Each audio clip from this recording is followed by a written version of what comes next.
In World of Warcraft Legion, they implemented something that could easily be looked at as one of the most unique pieces of content in the entire game's history. That is the Mage Tower with its true solo capability and also cutting edge difficulty alongside it. In Legion, it was designed clearly around certain spells and legendaries and things, but whether or not they intended it to be the case, it ultimately was overpowered vastly just by the gear that we got from the time it launched to the time the expansion ended. It didn't really have a lot of time or interest in the Mage Tower at the moment, but I did do them all at the end of the expansion for the specs I wanted, and I mostly went in there and just one-shot everything. But now that the Mage Tower is back with Shadowlands, I have to say it is got a whole new coat of paint in my eyes, and that's because of how everything scales. At the time in Legion, there was no scaling. It was set to a specific numerical value, just like anything else in Legion, and you'd go in there and you'd potentially just overpower it or overgear it by the end, and that really changed the difficulty of it. But now everything's scaled, and just like challenge modes in Mists of Pandaria and WoD, that presents some very, very unique gearing options. So the focus of this video is actually going to be my opinion on comparing what those gearing options look like at a relatively high maximization level. I'll seek to answer the question, was it worth my time getting all this gear? Did it make it easier, and should you do it? So right out of the gate, there is a lot of maximization you can do, and Wowhead has a pretty interesting couple articles on that. I'll post it down below. There's effectively two main ways that you could maximize your character, and both of them go hand in hand, but one of them is a little bit more important than the other one. The main one being getting gear from specific times or places in World of Warcraft's history that are not going to scale down literally compared to gear that we might have in Shadowlands. What's looked at as the pinnacle of that is getting gems on gear that normally couldn't have gems, especially in Shadowlands or even other expansions. And the pinnacle of that pinnacle would be getting the multiple socket gear from the Burning Crusade at an item level high enough that that won't get scaled down. Now your character is scaled to 45, which makes for another interesting position of challenge. Maybe you can even do it on a character that level, but getting that gear is particularly difficult. It requires taking a character that is level 44 or 45 and currently in Chromie time into the TBC dungeons alongside the character you want to play in the Mage Tower. That character presumably will one-shot everything in the TBC dungeons, and the character that's still in Chromie time in the party with you will loot the gear and potentially trade it to your character that you're trying to empower. And so I did this for the better part of a month, just kind of whenever I had free time, going in there and farming out piece after piece after piece. And I got to be what I believe to be a very good set of gear. Now, is it the best possible set of gear? No. I remember in MoP, people used to put together sets like this as well, and there would always be these arguments about like this piece has like 2 more crit than this piece, so that's best in slot. And for me, I just never really care about that kind of stuff. I just want to fill like a gross scale checklist of all of these items, and I believe that I got the checklist completed. So for reference, let's take a look at each individual piece, and you'll see just how much work this potentially cost us here. All of these pieces have at least 1 gem slot, and most of them come from TBC. This includes the helm, the shoulders, the chest, the wrists, the weapon, the boots, the leg piece, the belt, and the gloves. So a large amount of it is from TBC, but there's items from TBC that simply won't ever come with sockets, and that's things like neck, rings, trinkets, and cloak as well. So the best option to get those on top of the TBC gear is to do Legion raids. Everything comes at a certain item level, and that's exactly what you want, because not only do you need this gear to have the sockets, it also needs to not get scaled down, but be the right item level that you can put certain enchants on it. And that's the second part of the maximization of this character, consumables and that kind of power in general that you can get on top of the gear itself. The reason the gear is so good is because it allows you to get extra stats. So they're trying to scale you down to some kind of like stat threshold so you can't overpower it, but because gems don't get scaled down and I have a billion gems in my gear, that's just a bunch of extra power that I wouldn't have had otherwise. But on top of that, the same thing can be true of enchants. Like for example, in Shadowlands, you can only get enchants on certain items, like rings could have an enchant, right? But if you have an item level 50 item, it can be used for any enchant in the game, including really old ones, and that'll be just free stats. But perhaps one of the most interesting optimizations is getting good trinkets as well. Now there is a lot of discussion about this, and in those articles you can hear some opinions on that, but for me this was the most important item that I could possibly get, the Ravaged Seed Pod, for the tank challenge specifically, because it drops a puddle on the ground that does a lot of damage, and it's only a 1-minute cooldown. I also got the Ghost Iron Dragonling, which is a solid trinket. It's pretty easy to obtain, obviously just buy it from the auction house, but I do believe there are better options out there. So all in all, I spent a lot of time on gearing, a lot of slots, not every slot, but I did get what I believe to be an incredibly good set. I have a few pieces like this, which has 2 sockets in it, but just has 2 bad gems in it and dodge on it. So like this is definitely my worst actual piece, but the gems are important because it's a lot of stats, and I could also have gotten way better gems than this. These are 3 strength gems in all 3 slots here, but there's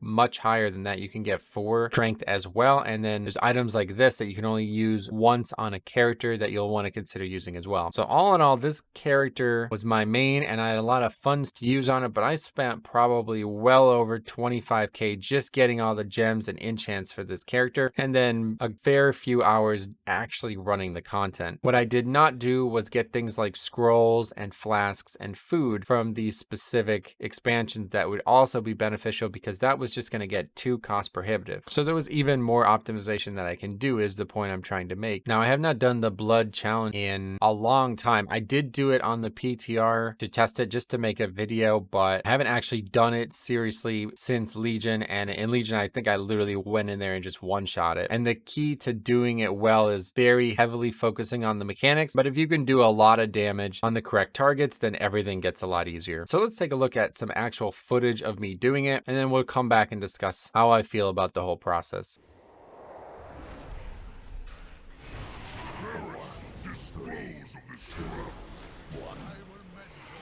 Four, three, two, one.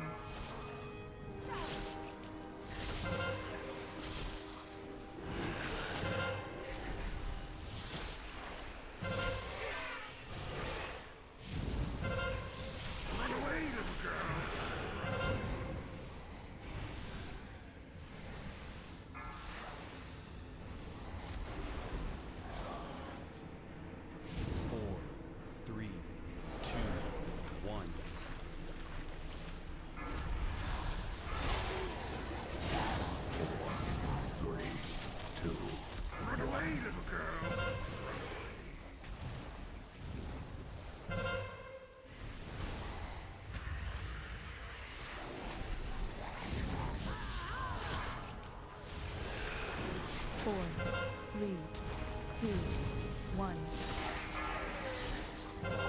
4, 3, 2, 1. Run away, little girl. Run away.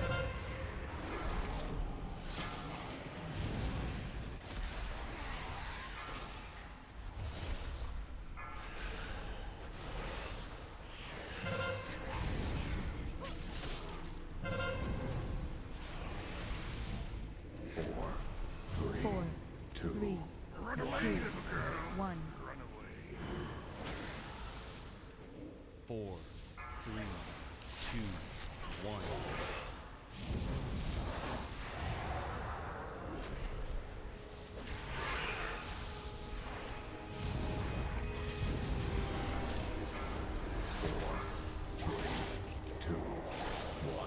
Run away, little girl. Run away.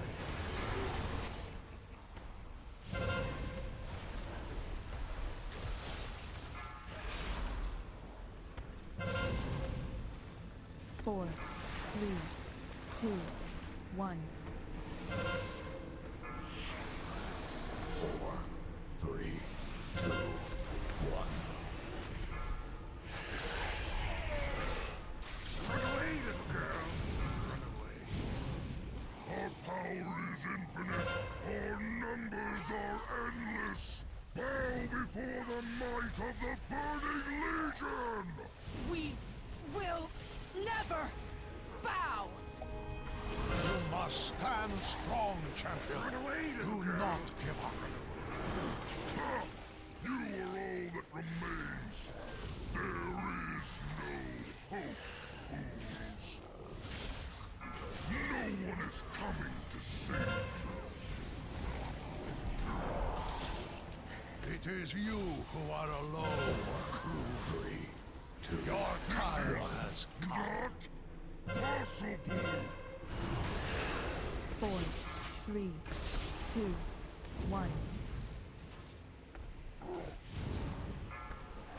This is not possible.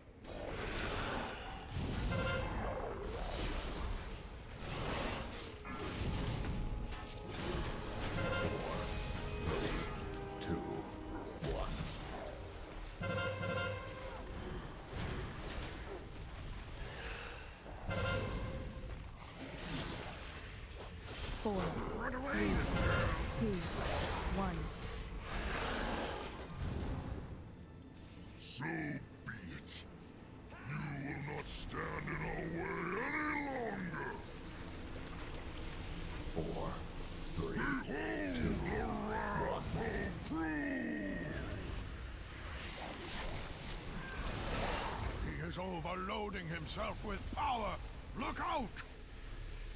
So the question, is it worth it? Should you do it? As you can see on the damage chart, the trinket alone was 8% of my damage. And obviously we only fought that guy for 4 minutes. So you can only use it so many times, even if it's perfectly maximized. But it was incredibly valuable for this challenge specifically. And even if that's all you got, I think that would be a huge benefit to any character trying to do the tank one specifically, because you could run in there, drop it, and then run out. And it's going to do a lot of damage without you even having to risk your own character's ability. But the rest of the stuff honestly was quite underwhelming. The Ghost Iron Dragonling did decently well as well, but I still don't think that's the best trinket out there. I think there's even heirloom trinkets from WoD that might be a better option. But all in all, I was shocked at how hard this actually was. I did do it on my second pull, but I wanted to do it a bunch of times today as I'm recording this video to be sure of what I wanted to talk about today. And I will say that even though I killed it 3 times today, it was still just as hard as it ever was. Did this gear actually help me do this? I mean, obviously, empirically, yes, it did. It dramatically improved my actual DPS. And the big thing you'll notice there is that we actually only got 3 annihilates, and we could have easily skipped the third. One of the times I completed it, I did skip the third, and one of the times I failed it, I did skip the third, but then I got knocked off. And that's kind of the big point here. It's like you can die in a numerous amounts of ways in the tank one specifically, and I really feel like it's kind of lame, a little unfair at times with all the knockbacks and all the mechanics that really don't have anything to do with tanking. But to kill this, you still have to be able to do those things, and that's kind of the ultimate challenge of it. So of course the gear did not help me whatsoever with that. There's really no stress on your health pool, but let's take a look at the difference between the health pool from the character that had the Mage Tower gear on compared to my normal character as well. So here are 2 screenshots taken of the character pane from within the challenge, and you'll see the left side is the gear that I acquired specifically for this challenge, where the right side is just the gear I'd be wearing tanking Mythic Plus in live in Shadowlands. And immediately you might notice the difference. Almost 100 more strength. That's pretty crazy, honestly, considering I cheaped out on a lot of the gems and potential upgrades we could have gotten. There could be a lot more power, but the strength alone is not going to get me through this. You'll also notice the difference in health. I think that's almost exclusively just because of the 1 trinket, but I do have a couple of the Sovereign gems, which are hard to acquire, heroic TBC gems that have 4 strength and 4 stamina on it. So there are a couple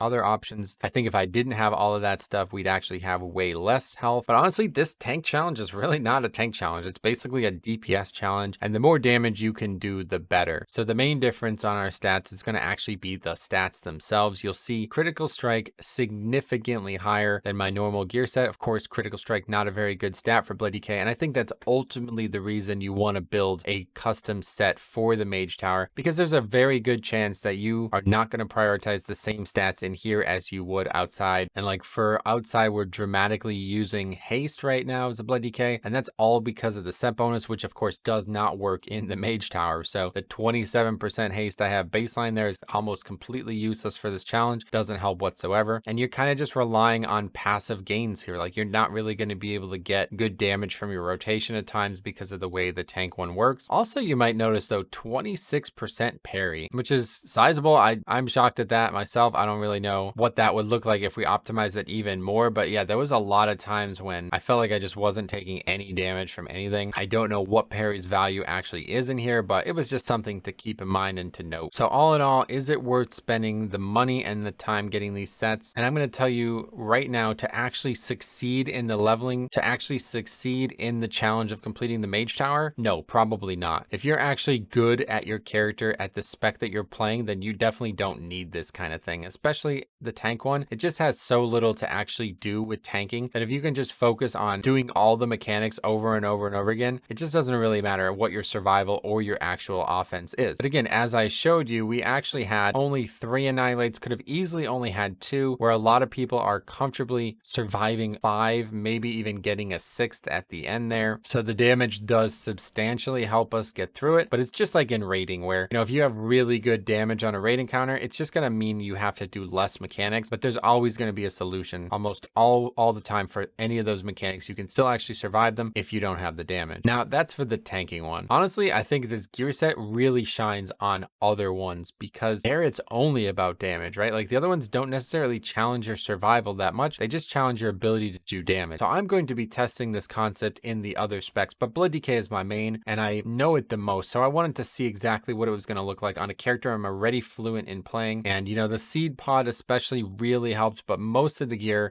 I was actually shocked at how slow everything was dying because compared to Legion, when I went in there, I literally killed the first guy within the dancing rune weapon in Legion, which I believe was like 16 seconds. He died so quickly that the first phase was just over. And for me, the hard part was getting out of the first phase. 90% of my failures were in the first phase. If I got to the last phase, it was very high success rate because all I had to do was potentially dodge the knockback, and the rest of the damage requirement was a joke because he was going to die so fast that he was only going to do 2 to 3 annihilates. So that made it a lot easier for me to get past that. The big thing I'll say though is spending a lot of money on consumables seems like the worst investment out of all of this other stuff. Getting the gems and getting the gear with the enchantability, putting that on there and having that permanently, that's probably the next stage of where you would consider value. But like buying like tons of scrolls and actual food and flasks and stuff like that, it really adds up because if you're going to wipe like 40 times or something like that, you're going to be spending 100,000 gold on this character just to get this appearance. I don't know if that's worth it. So for me, I was easily able to do it with just the gear. So that might be something you consider. Just get the gear, put the enchants, put the gems on it. Spent probably about 25k total, maybe a little less. And I just used the flasks and the food that I'm already using in Shadowlands, which is pretty cheap comparatively. But honestly, it'd be a really cool idea to make characters that have the profession requirements to do these things for you. Because like, for example, getting the gems was pretty cost prohibitive, but the gem itself was like 5 gold, whereas it would be on the auction house for like 1,000 gold each. So I actually just bought the gems and found somebody who could make me 20 of them and just sent them to them, and they just sent them back to me for free. Like they didn't even care, The thing about doing this though, and why I like it so much, is because it actually offers you the expanse of the entire video game to potentially do one single piece of content. And I absolutely adore that. World of Warcraft has been around for a very long time, and it has so much good content in it that I can't ever imagine how the game would play if you had actual access and reason to do all of that. It would be so exhaustive, it would be insane. And this is the closest I think we're ever going to get to that. You can get trinkets from WoD, gear from TBC, enchants from Classic, Mop, pretty much every expansion for enchants. You can also choose to just get crafted PvP gear from Mop. There's so many different options. Gear from Legion, legendaries from Legion, so many different systems that you could interact with to empower this character. And even though it didn't have the dramatic effect I expected it to on this character, it was really rewarding at the end to see that I can kill the final guy so quickly and just make it so much easier than what a lot of other people are experiencing. And so I also had to level a second character on a second account, which I've already been paying for a few reasons. So that wasn't really a big deal for me, but this whole experience just really reconnected me with the entire game. I have to say it's really a rewarding thing. And the Mage Tower specifically is why. If they didn't re-add that in Shadowlands, none of this would exist. There's almost no content in the game that would ever challenge you enough to want to do this. People do this for like Timewalking dungeons, but kind of pointless. Those are so easy anyway. This feels like the ultimate summit of a topic that we potentially will never see come up again, where the entire game could be used in some manner to potentially make your life a little bit more straightforward. And especially for specs that I don't know how to play, I absolutely will be doing this on every one of them. I can't wait to try it on other specs. If you have any questions about any of this, or you might want to see more of it in the future, let me know. I'm considering just kind of compiling all of them into videos and throwing them somewhere, but I would really recommend just getting into this, exploring the game, start to finish. You'll feel really rewarded, even if it's not needed for the Mage Tower. It can be a great experience. So thank you for watching. We will see you guys in the next one.